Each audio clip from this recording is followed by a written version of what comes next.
नमस्कार, स्वागत है आप सभी का। मैं हूं आप सभी के साथ रिया डंगवाल। आप देख रहे हैं एचएनएन न्यूज। बुलेटिन की शुरुआत करेंगे बड़ी और अहम खबर के साथ। सबसे पहले खबर गोरखपुर से है, जहां सीएम योगी आदित्यनाथ ने गोरखपुर प्रवास के दौरान सुबह गोरखनाथ मंदिर में आयोजित जनता दर्शन में लगभग 200 लोगों की समस्याएं सुनी। उन्होंने अधिकारियों से कहा कि जनता की समस्या का निराकरण प्राथमिकता के आधार पर किया जाए। यदि कोई अवैध रूप से किसी भी जमीन पर कब्जा करता है तो उसके विरुद्ध सख्त कार्रवाई की जाएगी। मुख्यमंत्री योगी आदित्यनाथ 2 दिवसीय दौरे पर गोरखपुर पहुंचे हैं। सुबह गोरखनाथ मंदिर परिसर में जनता दर्शन आयोजित किया गया। सुबह से ही लोग मंदिर पहुंचे थे, उन्हें कुर्सियों पर बैठाया गया। कुछ देर बाद मुख्यमंत्री वहां पहुंचे और एक एक कर सभी की समस्याएं सुनी। एक महिला ने रोडवेज बस का पास बनवाने की अपील की। सीएम ने अधिकारियों से इस मामले को देखने को भी कहा। कुछ लोग अपनी जमीन से जुड़ी समस्या लेकर पहुंचे थे। सीएम ने अधिकारियों से कहा कि इसकी जांच कराई जाए और अगर कोई गलत तरीके से कब्जा कर रहा है तो उस पर कार्रवाई भी की जाए। मुख्यमंत्री योगी आदित्यनाथ गोरखपुर के दौरे पर है। गोरखपुर उनका गृह क्षेत्र है। इस बीच आज सुबह सुबह जनता दर्शन कार्यक्रम उन्होंने किया, जिसमें दूर दूर से फरियादी अपनी फरियाद लेकर सीएम के द्वार पहुंचे थे। कई महिलाएं मौजूद थी। लगभग 200 लोग अपनी समस्याएं लेकर सीएम के पास पहुंचे। मुख्यमंत्री योगी आदित्यनाथ ने 1 to 1 सभी की समस्याएं सुनी और अधिकारियों को तुरंत इन समस्याओं को हल करने के दिशा निर्देश दिए।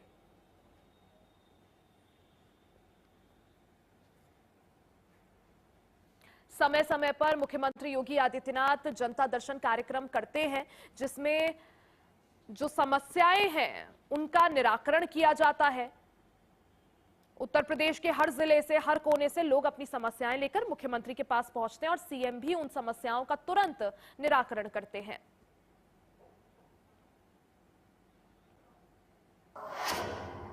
और चलिए अब बात मुख्यमंत्री योगी आदित्यनाथ के आज के दौरे की भी कर लेते हैं। आज देवरिया के दौरे पर रहेंगे सीएम योगी आदित्यनाथ।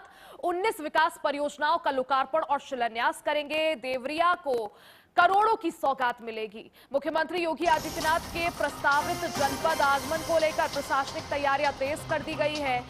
रामपुर कारखाना क्षेत्र के डुमरी स्थित प्राथमिक स्वास्थ्य केंद्र का इन दिनों विशेष रूप से कायाकल्प किया जा रहा है। मुख्यमंत्री योगी आदित्यनाथ 22 मई को जनपद में 655 करोड़ रुपए की 19 विकास परियोजनाओं का लोकार्पण और शिलान्यास करेंगे। जानकारी के मुताबिक मुख्यमंत्री योगी आदित्यनाथ का देवरिया आगमन आगामी 22 मई को प्रस्तावित था, यानी आज देखिए 22 मई है। अभी फिलहाल गोरखपुर में है सीएम योगी आदित्यनाथ। इसके बाद वो देवरिया जाएंगे, वहां कई विकास परियोजनाओं का लोकार्पण शिलान्यास करेंगे। प्रस्तावित कार्यक्रम के तहत वो भीमपुर गौरा के समीप पोखर भिंडा में आयोजित समारोह में शामिल होंगे। इस दौरान कुल 655 करोड़ रुपए की लागत की 19 विकास परियोजनाओं का लोकार्पण और शिलान्यास सीएम योगी करेंगे। इन परियोजनाओं में 116 करोड़ रुपए लागत की 8 परियोजनाओं का लोकार्पण और 583 करोड़ रुपए की लागत की 11 परियोजनाओं का शिलान्यास शामिल है। तो आज देवरिया के दौरे पर रहेंगे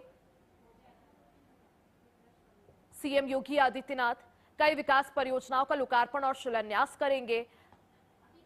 600 करोड़ रुपए की लागत से बनी 19 विकास परियोजनाओं का लोकार्पण और शिलान्यास होगा। ये सही विकास परियोजनाएं देवरिया की विकास की गति को और रफ्तार देंगी। सीएम के दौरे को देखते हुए सुरक्षा व्यवस्था के पुख्ता इंतजाम किए गए हैं।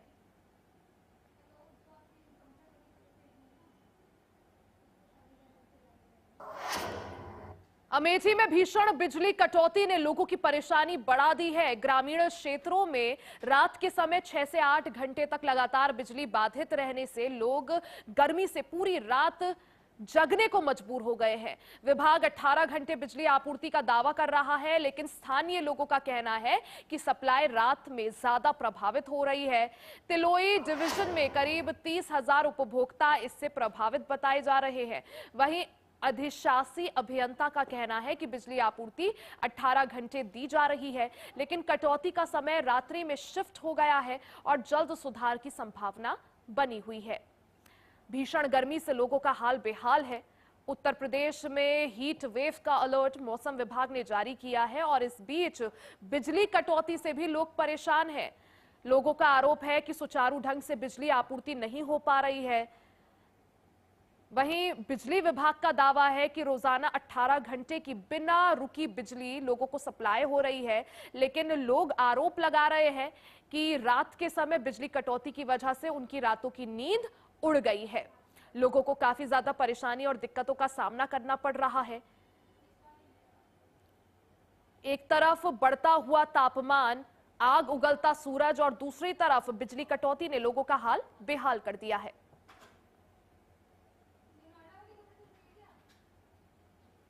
भीषण गर्मी इस समय पड़ रही है और भीषण गर्मी में बिजली कटौती लोगों के लिए मुसीबत का कारण बन गई है। जिस तरीके से बिजली कटौती हो रही है उसको लेकर लोगों में काफी आक्रोश देखने को मिल रहा है। अमेठी की बात की जाए तो अमेठी में सरकारी आंकड़े दावा कर रहे हैं कि जैसे पूर्व में बिजली मिला करती थी वैसी ही बिजली आज भी मिल रही है, यानी ग्रामीण क्षेत्रों को 18 घंटे बिजली बराबर प्रदान की जा रही है। लेकिन क्या वाकई में ग्रामीण क्षेत्रों में 18 घंटे की बिजली मिल रही है? लोगों में भीषण गर्मी में जो दहशत का माहौल है, बिलबिलाते नजर आ रहे हैं, परेशान नजर आ रहे हैं।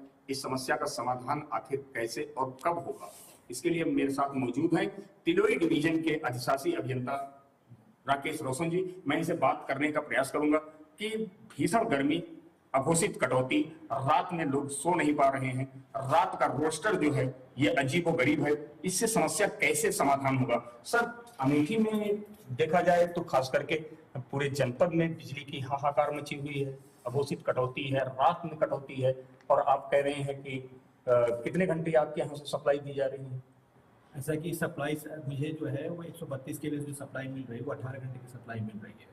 जो कटौती ये है कि हाँ, कटौती जो है पहले जो दिन में रोस्टिंग होती थी वो रोस्टिंग का टाइम बदल के रात में कर दिया गया है।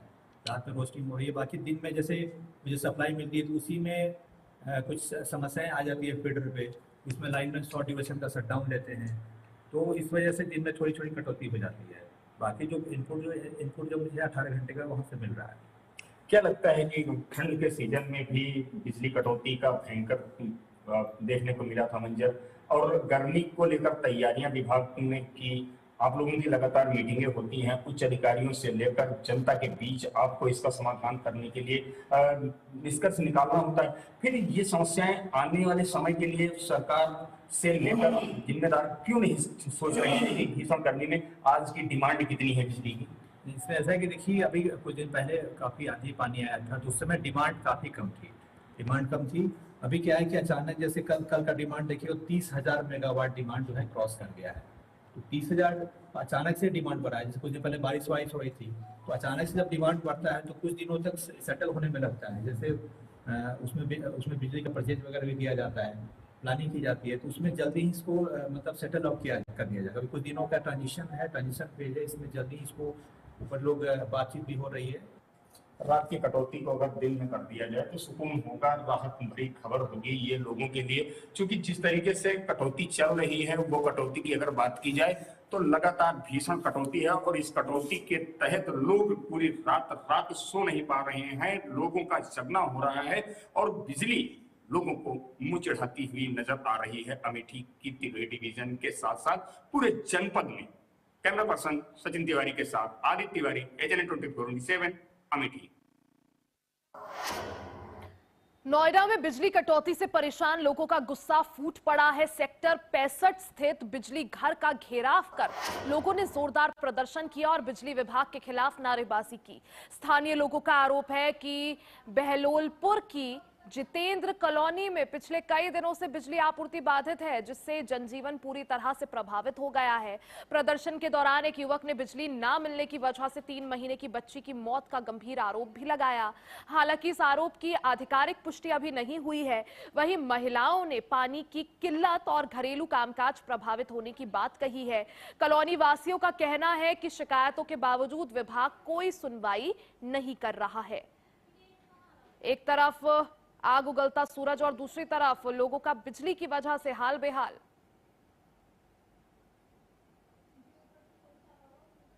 लाइट जाने के बाद 2-3 दिन बाद मेरी लड़की को जो गर्मी से उल्टी लैट्रिन होने लगी और उल्टी लैट्रिन की मैंने जो दवाई दिलाई दवाई की गर्मी और बढ़ गई उसके लिए।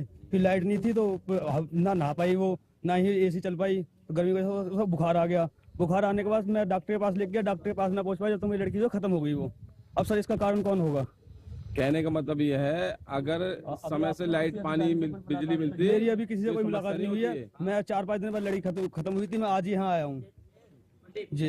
अब मेरी जो बड़ी वाली लड़की की तबीयत खराब है, अब मेरी वाइफ की भी तबीयत खराब है। अब उन्हें कुछ होता है तो उसका कारण कौन है फिर? मात्र एक परिवार ऐसा। बिजली घर आए हैं, क्या समस्या है? देखिए जी, बहलोरपुर के पास में जितेंद्र कॉलोनी है, उसमें बीती रात जो है एक बच्ची एक्सपायर हो गई। इतनी भीषण गर्मी पड़ रही है। पूर्व में लगभग 11 दिन पहले वहां की केबल डलने के संबंध में 2 केबल डलनी थी, एक केबल लगा चुके थे ये, दूसरी केबल लगनी है, लेकिन वो भी फूक गई। अब वो भी फूक गई है।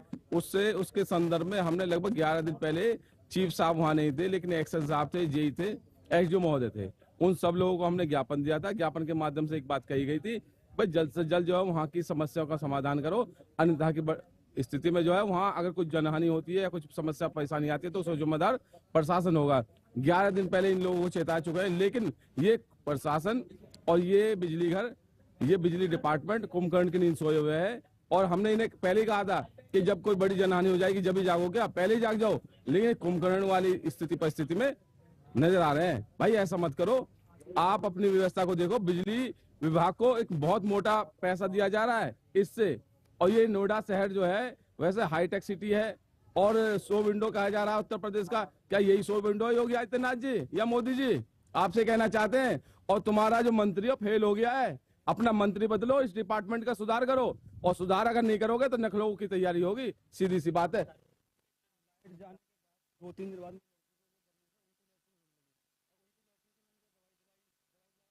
बिजली नहीं मिल पा रही है।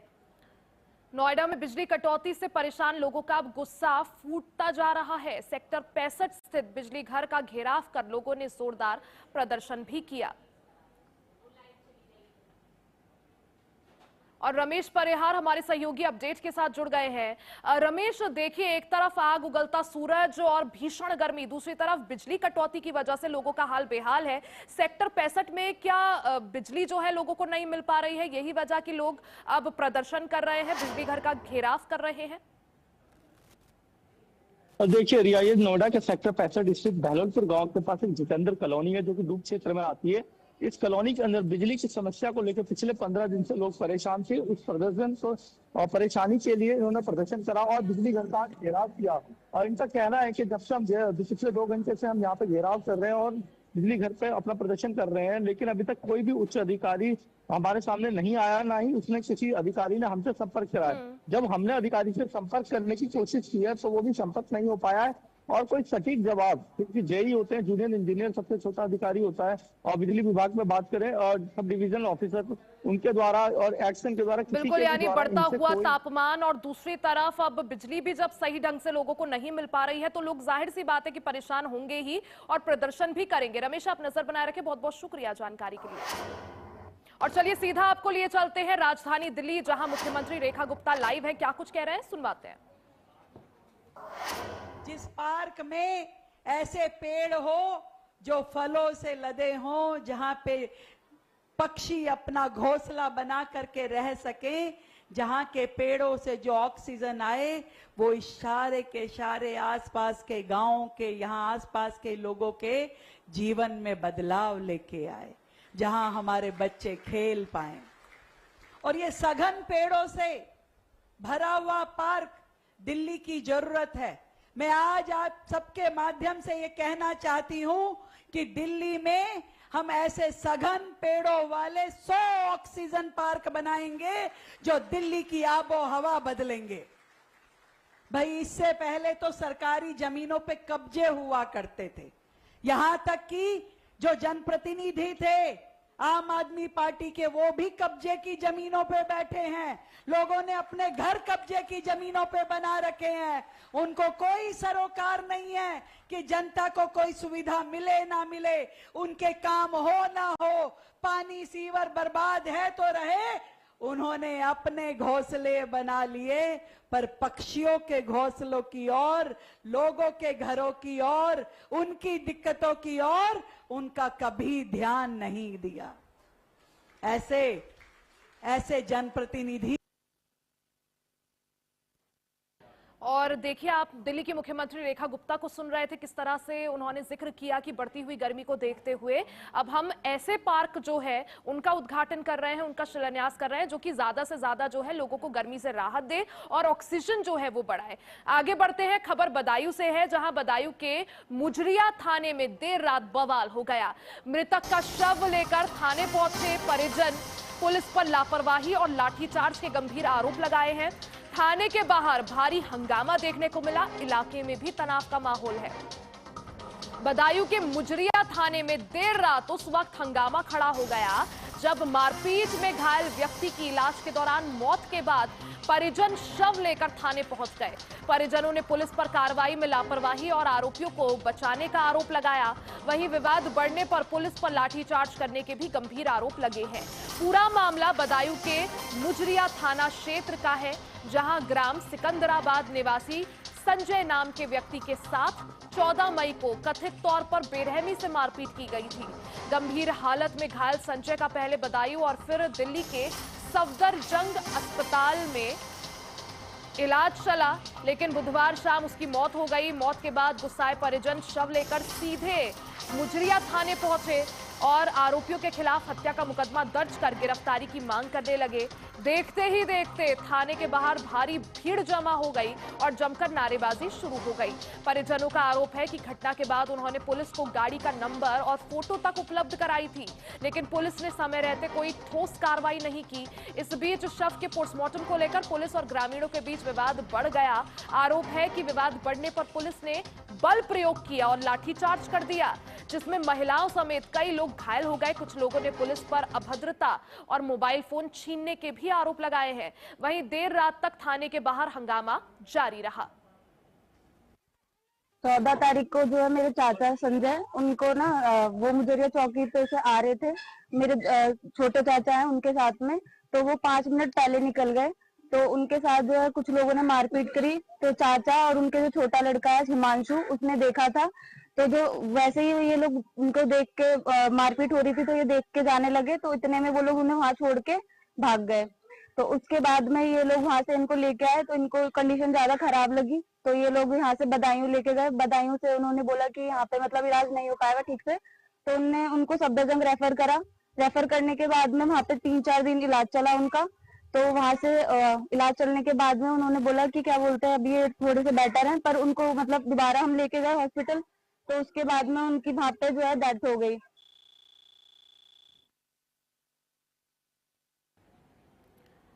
तो बदायूं के मुजरिया थाने में देर रात बवाल मच गया।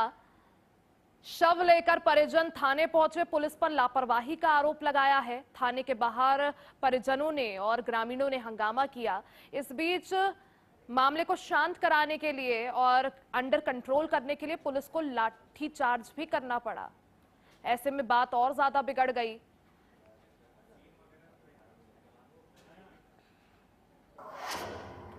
लखनऊ में भीषण गर्मी और लू के बढ़ते प्रकोप को देखते हुए जिला प्रशासन ने बड़ा फैसला लिया है। डीएम ने सभी स्कूलों को तत्काल प्रभाव से बंद करने के आदेश जारी कर दिए हैं। यह निर्णय छात्रों को गर्मी और लू से बचने के मद्देनजर लिया गया, क्योंकि लगातार बढ़ते तापमान से स्वास्थ्य पर गंभीर असर की आशंका जताई जा रही थी। फिलहाल प्रशासन ने लोगों से भी अपील की है कि वो दोपहर के समय अनावश्यक रूप से बाहर निकलने से बचें और सावधानी बरतें।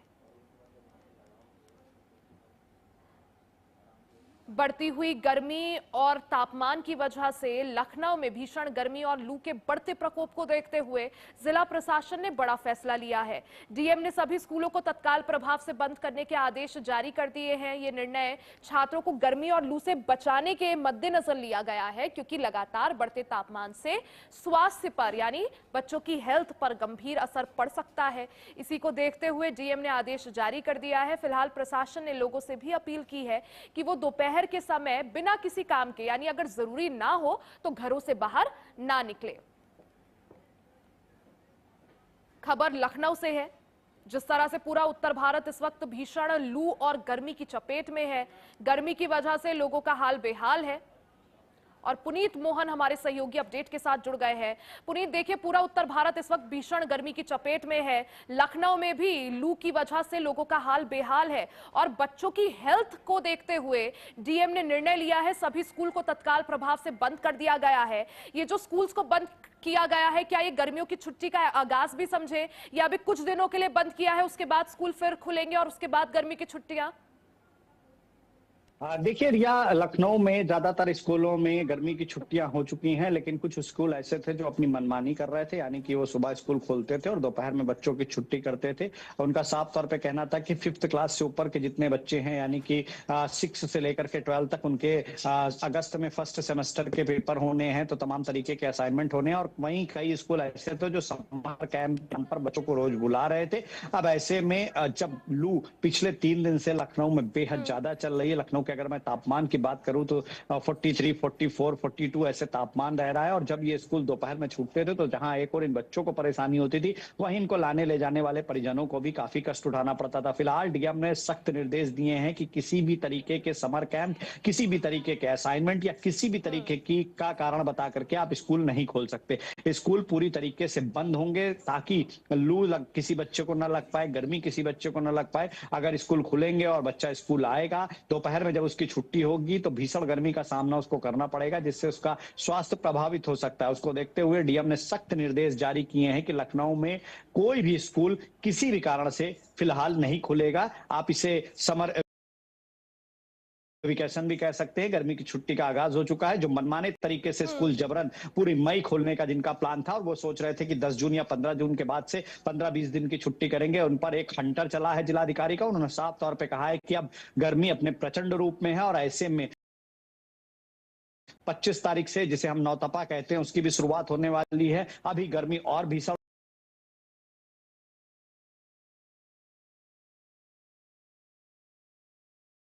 पड़ेगी। फिलहाल 1 हफ्ते से 10 दिन गर्मी में किसी तरह की कोई राहत नहीं है मौसम विभाग के अनुसार। उसके बाद 1-2% की नमी आ सकती है, क्योंकि एक विक्षोभ एक्टिव हो रहा है, जिसके चलते उत्तर प्रदेश के कई जिलों में छोटी मोटी बारिश होने की संभावना है, जिसके चलते तापमान में थोड़ा सा बदलाव जरूर होगा। लेकिन यानी ये हाल फिलहाल जो है गर्मी से राहत मिलती हुई नजर नहीं आ रही है। लेकिन पुनीत, देखिए उत्तर प्रदेश के जो ज्यादातर जिले हैं, ज्यादातर शहर, वो गर्मी के गाइडलाइंस और एडवाइजरी लोगों के लिए जारी की गई है। देखिए, सीधे तौर पर स्कूल वाले एक्स्ट्रा क्लासेस के नाम पर, समर कैंप के नाम पर या फिर बच्चों को अच्छी शिक्षा देने के नाम पर टीचरों का शोषण करने के लिए, क्योंकि टीचरों को उनको पर मंथ सैलरी देनी ही होती है, ऐसे में वो सोचते हैं कि क्यों ना इनसे वर्क लिया जाए, जबरन स्कूल खोलते हैं। नियमता यही होता है कि मई से लेकर के जून तक, यानी कि 2 महीने बच्चों की छुट्टियां होती थी। बचपन में हम लोगों की भी छुट्टियां 2 महीने की होती थी, लेकिन अब जैसे जैसे समय में परिवर्तन हुआ, कहीं ना कहीं सीधे तौर पर टीचरों और बच्चों को जबरन बुलाया जा रहा था। लखनऊ के कई ऐसे नामी गिरामी स्कूल हैं जो जिला अधिकारी के आदेश को, या माध्यमिक शिक्षा के जो DIS होते हैं, जिला विद्यालय निरीक्षक, उनके आदेशों को बिल्कुल नजरअंदाज कर रहे थे। फिलहाल जिलाधिकारी ने इस पर हंटर चलाया। उन्होंने साफ तौर पे कहा है कि चाहे एक्स्ट्रा क्लास हो, समर कैंप हो, या किसी का जुलाई अगस्त में असेसमेंट होना हो, फर्स्ट सेमेस्टर का पेपर होना, किसी भी बहाने से आप जब तक मौसम सामान्य नहीं हो जाता बच्चों को स्कूल नहीं बुला सकते हैं। स्कूल को पूरी तरीके से बंद करना होगा। जिलाधिकारी के इस निर्देश का असर ये रहा कि आज जिन भी स्कूलों में समर कैंप चल रहे थे, जो हेल्थ है, जो स्वास्थ्य है, वो सर्वोपरि है और यही वजह है कि बच्चों की सेहत को देखते हुए ये निर्णय जो है लखनऊ डीएम की तरफ से भी लिया गया है। पुनीत, बहुत बहुत शुक्रिया जानकारी के लिए। और इसी के साथ बुलेटिन में फिलहाल के लिए सिर्फ इतना ही। बने रहे हमारे साथ, देखते रहें HNN न्यूज।